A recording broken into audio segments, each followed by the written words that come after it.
ঘুরতে যাব বলে আমি আমার হাজব্যান্ড বাসে উঠেছি। বাসে উঠে না বসার জায়গা পাইনি, প্রচণ্ড ভিড় বাস। আর বাস যেভাবে রাফভাবে চালাচ্ছে, সে একজন গিয়ে আরেকজনের গায়ে পড়ছে, হুমড়ি খেয়ে পড়ছে। যারা বসে আছে তারাও উল্টেই আছে, যারা দাঁড়িয়ে থাকছে তারাও হুমড়ি খেয়ে পড়ছে। এরকম কিছু মহিলা, কিছু পুরুষ, মানে যে যেখানে জায়গা পেয়েছে সবাই আমরা সেখানে দাঁড়িয়ে আছি, কেউ বসে আছে। তো হঠাৎ করে একজন ভদ্র মহিলার গায়ে, মানে পাশে যে পুরুষ মানুষটি দাঁড়িয়েছিল, যে ছেলেটি দাঁড়িয়েছিল, তার ধাক্কা লাগে। তখন সেই ভদ্রমহিলা প্রচণ্ড চিৎকার চেঁচামেচি করে, যে মানে ভদ্রলোককে যা মুখে আসছে তাই বলে যাচ্ছে। এবার তার পরিবারের লোকরা তো তার সঙ্গে তাল দিয়েছে, কি হয়েছে, কি বৃত্তান্ত, না ধাক্কা লেগেছে। সে তো কোনো খারাপ কাজ করেনি।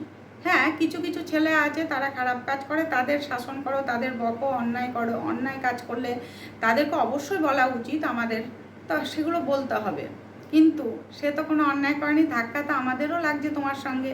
তাহলে তোমরা আমাকে বলছো না কেন, বা আরও মেয়েদের কেন বলছো না? মেয়েদের সঙ্গেও মেয়েদের ধাক্কা লাগছে। এটা তো আমাদের কারো দোষ না। যারা আমরা প্যাসেঞ্জার দাঁড়িয়েছিল, সব প্যাসেঞ্জারই ধাক্কা খাচ্ছে, হেলে হেলে পড়ছে। যখন মানে ব্রেক করছে তখন আরও বেশি ঝাঁকুনি লাগছে, উল্টিয়ে পড়ছে সবাই। তো সবাই বাস বাস যে ড্রাইভার তাকেও বকাবকি করা হয়েছে। কিন্তু সেই ভদ্রমহিলা ভদ্রলোককে কিছুতেই ছাড়ছে না, তার সঙ্গেও যোগ দিয়েছে কিছু ভদ্রলোক, তাকে খুব বলছে। তখন আমি, আমার হাজব্যান্ড এবং আরও 2-4 জন মিলে যখন আমরা বলা শুরু করলাম যে আপনি এত চিৎকার কেন করছেন? যদি আপনি ভিড় বাসে উঠবেনই না, বাসে উঠেছেন কেন? তো আপনি প্রাইভেট কারে কেন যাননি? আপনি আর যদি গাড়ি থাকতো বা টোটো অটো এত আছে তাতে যাননি কেন? আপনি কেন বাসে উঠেছেন? বাসে উঠে এই ভদ্রলোকে কেন এত কথা শোনাচ্ছেন? আপনার তো এত উচিত হচ্ছে না কথা শোনানো। আপনি ভিড় বাসে জেনে শুনে উঠেছেন, ধাক্কা সবার সঙ্গে সবার লাগছে, তবে ওনাকে উদ্দেশ্য করে আপনি বলছেন কেন? আপনার পাশে দাঁড়িয়ে আছে বলে।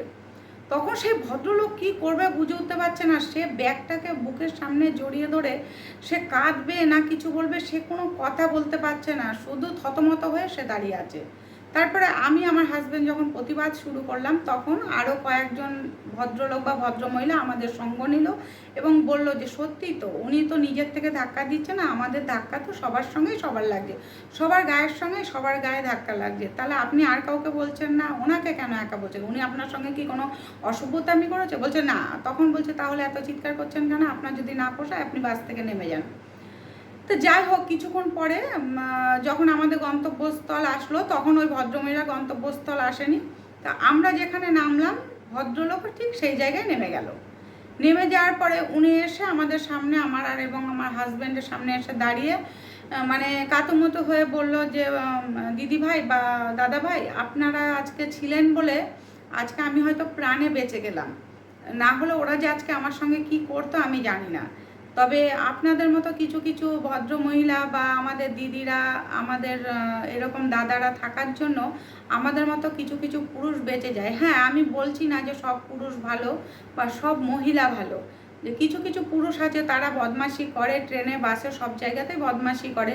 হ্যাঁ, তারা অন্যায় করে, কিন্তু আমাকে আজকে কি অন্যায় করতে দেখলেন বলুন তো? আমি তো, আপনি যে প্রতিবাদ করেছেন না, এর জন্য আপনাকে শতকোটি প্রণাম। আমি যদি আপনার থেকে ছোট হতাম না, আপনাকে আমি অবশ্যই প্রণাম করতাম, কিন্তু আপনি তো বড়, তাই হাত জোর করে প্রণাম করছি। তা উনি এরকম বলার পরে আমি এবং আমার হাজব্যান্ড দুজনে বললাম না না, আপনি কিছু মনে করবেন না। পরে উনি যখন আমাদের সামনের থেকে চলে গেল, তখন শুনতে পেলাম উনি একজন শিক্ষক। তখন ওনার চোখ দিয়ে জল প্রায় পড়বে এমন অবস্থা। মানে কতটা অপমানের হাত থেকে উনি আজকে বেঁচেছেন, বা আমরা প্রতিবাদ করেছিলাম হয়তো উনি মারের হাত থেকেও বেঁচেছেন। না হলে হয়তো ওনার ওই ভদ্রমহিলার সাথে যারা ছিলেন তারা হয়তো তাকে গায়েও হাত দিত। তো এরকম অন্যায় প্রতিবাদ করতে ভালোই লাগে, কেননা যে অন্যায় করে না তাকে শাস্তি দেওয়াটা আমাদের উচিত না। যে অন্যায় করে তাকে শাস্তি দাও, এটা আমাদের সবার কর্তব্য, দায়িত্ব। কিন্তু যে অন্যায় করে না তার পক্ষ নেওয়াটাই আমাদের উচিত।